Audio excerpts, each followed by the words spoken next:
Praise lord. దేవాతి దేవునికి వందనాలు.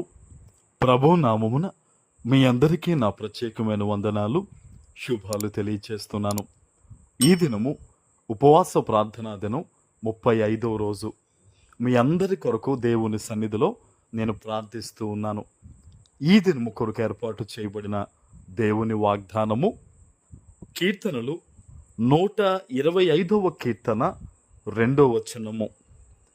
యెరూషలేము చుట్టూ పర్వతములున్నట్లు యెహోవా ఇది మొదలుకొని నిత్యము తన ప్రజల చుట్టూ ఉండును. దేవుని నామానికి మహిమ కలుగునుగాక. ఈ ఉదయకాల సమయంలో సర్వోన్నతుడు, సర్వ సృష్టికర్త అయిన మన తండ్రి గొప్ప వాగ్దానాన్ని మీకు అందిస్తూ ఉన్నారు.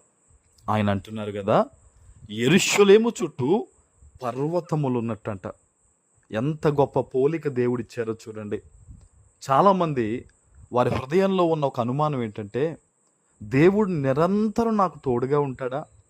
ఆయన నా పనిపాటుల్లో, నా యొక్క నడవడికల్లో, నా ఆలోచనలో ఆయన నాకు ఆదరణగా ఉంటారా అని కొంతమంది ఒక్కొక్కసారి అపనమ్మిక పడుతూ ఉంటారు. అయితే నీ తండ్రి ఎలాంటి వాడో తెలుసా? ముదిమి వచ్చు వరకు నిన్ను ఎత్తుకొనువాడను నేనే అన్నాడు దేవుడు. ఈరోజు నీకు ఎటువంటి అనుమానం కూడా అవసరం లేదు. ఆయన నీతోనే ఉన్నాడు. ఆయన అంటున్నాడు కదా, నేను నిత్యము కూడా నా ప్రజలతో ఉంటానంటున్నాడు ఆయన. హల్లెలూయా. నువ్వు లేచేటప్పుడు, నడిచేటప్పుడు, మాట్లాడేటప్పుడు, నువ్వు ఎక్కడికన్నా వెళ్ళేటప్పుడు ఒకే ఒక్క విషయం గుర్తుపెట్టుకో. తండ్రి యేసయ్యా నాతో రావా, నాకు బలం ఇవ్వా, నాతో మాట్లాడించువా, నన్ను బలపరచువా అని ఒక చిన్న ప్రార్థన నువ్వు చేసుకోగలిగితే గనక దేవుని సహాయాన్ని నువ్వు తప్పకుండా పొందుకుంటావు. ఆమేన్. ఆయన అదే చెప్తున్నాడు, నా బిడ్డను నేను ఒంటరిగా విడిచిపెట్టను. ఆయన అంటున్నాడు, ఇది మొదలుకొని నిత్యము తన ప్రజల చుట్టూనే ఉంటాడట ఆయన. హల్లెలూయా. ఎంత గొప్ప దేవుడో చూడండి. మనం ఈ లోకములో ఉన్న పాపములో పడిపోయి పరలోక రాజ్యానికి దూరం అయిపోతామేమోనని ఆయన మన కొరకు వచ్చేసి ఆయన ఒక గొప్ప మార్గాన్ని మనకు ఏర్పరిచాడు కదా.